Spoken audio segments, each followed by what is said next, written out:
หลวงปู่สวงคือดวงแก้วเจ็ดสีลงมาโปรดโปรดภัยคนที่เดือดร้อนอวยพรให้ดอกอยู่เย็นโอ้โอ้ย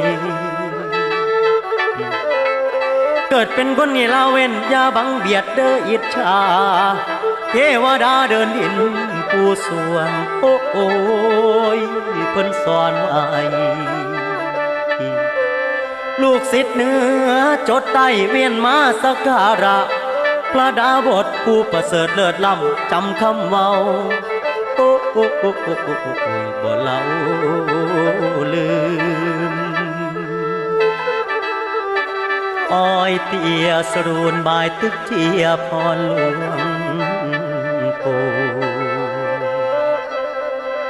อยู่พอเพียงอย่างสมบูรณ์เพิ่มพูนพ้นให้